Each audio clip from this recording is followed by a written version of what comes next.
वहीं छत्तीसगढ़ में माफिया कारोबारियों ने मिलकर दस्तावेजों में गड़बड़ी कर वक्फ बोर्ड की करीब 500 करोड़ की जमीन बेच दी। ये सारी प्रॉपर्टी अल्लाह को दान की गई थी, लेकिन बोर्ड की जानकारी के बगैर जमीन को बेच दिया गया। अब छत्तीसगढ़ वक्फ बोर्ड रजिस्ट्री को शून्य कराने की तैयारी में है। छत्तीसगढ़ बोर्ड के मुताबिक जगदलपुर, अंबिकापुर, रायपुर, बिलासपुर में वक्फ जमीन की सौदेबाजी की गई है। ये खुलासा तब हुआ जब सभी जिलों में वक्फ प्रॉपर्टी की जानकारी मांगी गई। जमीनों के रिकॉर्ड खंगाले गए। इस दौरान पता चला कि कुछ प्रॉपर्टीज को हाल ही में बेचा गया है, जबकि कुछ जमीन को 30 से 40 साल पहले बेचा जा चुका है। इसको लेकर हज कमेटी के अध्यक्ष डॉक्टर सलीम राज से हमारे एसोसिएट एडिटर रुपेश गुप्ता ने खास बातचीत की।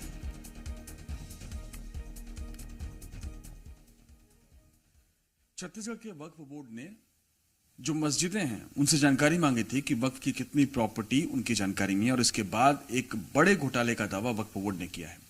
वक्फ बोर्ड का कहना है कि करीब 500 करोड़ की संपत्तियां फर्जी तरीके से दूसरे के नाम रजिस्ट्री कर दी गई, जबकि वक्फ की प्रॉपर्टी दान की हुई प्रॉपर्टी होती है और इसकी रजिस्ट्री नहीं हो सकती है। इस वक्त हमारे साथ छत्तीसगढ़ वक्फ बोर्ड के अध्यक्ष डॉक्टर सलीम राज हैं, उनसे बातचीत करते हैं। क्या कुछ ये मामला है और कैसे ये सामने आया? जो कि नया वक्फ बिल आ रहा है और नया वक्फ बिल आने के कारण जॉइंट पार्लियामेंट कमेटी की एक बैठक हुई। उसमें तय किया गया है कि जितनी भी प्रॉपर्टी है सबको चिन्हित करके उसको ऑनलाइन किया जाए। जब छत्तीसगढ़ राज्य वक्फ बोर्ड ने समस्त मुतल्लिक को पत्र जारी किया, पत्र जारी करने के माध्यम से कुछ प्रॉपर्टी की हमें जानकारी नहीं मिल पाई और चूँकि वक्फ बोर्ड के रिकॉर्ड में थी, जब उसकी जांच पड़ताल की गई तो वास्तविकता पता चला कि वो प्रॉपर्टी बिक चुकी थी और वो बिकी भी तो शहर की जो क्रीम प्रॉपर्टी है वो बिकी। शहर के मालवी रोड की प्रॉपर्टी है, यहाँ पर हाईवे में माना बस्ती है, माना के पीछे है, बिलासपुर की शहर की कई प्रॉपर्टी है, जगदलपुर की है, आपकी बिलासपुर हो गया, अंबिकापुर, अनेक जगह ऐसे सैकड़ों एकड़ जगह बेच दी गई है। और चूंकि वह प्रॉपर्टी बिक नहीं सकती है, वह प्रॉपर्टी सिर्फ किराए पर दी जाती है। तो चूंकि भू माफिया और हमारे समाज के जो ठेकेदार थे उनकी मिली भगत के कारण यह प्रॉपर्टी बिक गई है। नहीं तो अब ये बताइए कि इसमें क्या कार्रवाई की जाएगी आगे? इसकी समस्त कलेक्टर को पत्र जारी कर दिया गया है कि और इसकी रजिस्ट्री शून्य किया जाए और जितनी भी प्रॉपर्टी है उसको वक्फ बोर्ड अपने अधीनस्थ करेंगी। उसके बाद जो दुकानदार है, दुकानदार को भी कार्रवाई करेंगे। तो ये बेसिकली जो वक्फ होता है, वक्फ की जो प्रॉपर्टी होती है वो मुस्लिम समुदाय सामाजिक कार्यों के लिए दान करता है, तो उसकी अथॉरिटी किसके पास होती है? वक्फ माने दान, अल्लाह की राह में दान, समाज के उत्थान के लिए। तो वक्फ बोर्ड समाज के उत्थान के लिए कार्य करने के उद्देश्य से बनाया गया था। वक्फ बोर्ड आज तक भी अपना जो भी उद्देश्य था वो पूर्ति नहीं कर पाया। ना आप शिक्षा के क्षेत्र में कार्य कर पाया है, ना स्वास्थ्य के क्षेत्र में कार्य, ना विधवा विधुर महिलाओं के कोई भी वक्फ बोर्ड का जो उद्देश्य था वो उद्देश्य की पूर्ति नहीं कर पाई है। उसके कारण ये तकलीफ आ रही है।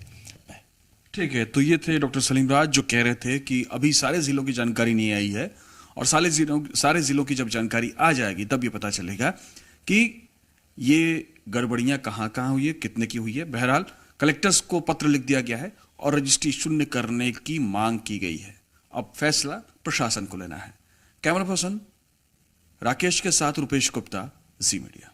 हमारे सहयोगी सत्यप्रकाश जुड़ गए हैं ज्यादा जानकारी के साथ। सत्यप्रकाश, कौन है ये माफिया जिन्होंने वक्फ बोर्ड की नाक के नीचे से 500 करोड़ की जमीन बेच दी और वक्फ को पता ही नहीं चला?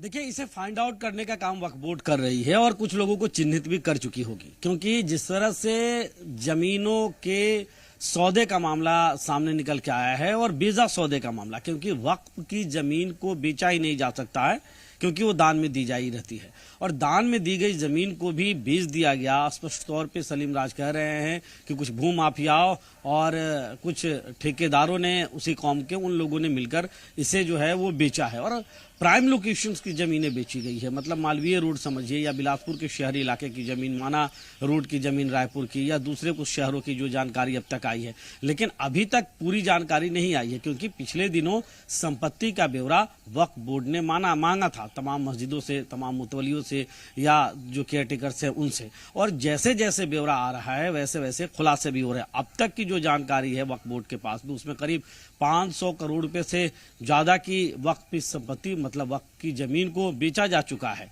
जिसे नहीं बेचा जाना चाहिए था, जो गैर कानूनी है। लेकिन अभी और जब जानकारियां आएंगी तो समझिए कि ये आंकड़ा और भी बढ़ सकता है। अब इसे कलेक्टर को पत्र लिखकर जो रजिस्ट्री है उसे रद्द करने की मांग वक्फ बोर्ड ने जरूर किया है। आने वाले वक्त में इस पे क्या प्रशासनिक फैसला होता है ये देखना होगा, लेकिन ये जरूर है कि जिस तरह से कहा जाता रहा है कि वक्फ की संपत्तियों का बेजा इस्तेमाल या वक्फ को जो मूल काम करना चाहिए उन मूल कामों से हटकर दूसरे कामों में शामिल होना, और इसे कहीं ना कहीं अब सलीम राज बता रहे हैं और आंकड़े भी प्रस्तुत कर रहे हैं और कह रहे हैं कि आने वाले वक्त में और कुछ जो है वो तथ्य सामने निकल के आ सकते हैं। निश्चित रूप से सत्या, बहुत शुक्रिया ये जानकारी हमसे साझा करने के लिए। तो 500 करोड़ की वक्फ की जमीन बेच दी गई, जबकि जो नियम है उसके अनुसार ये कहा गया है कि जमीन को किराए पर दे सकते हैं। सत्य प्रकाश, शुक्रिया आपका।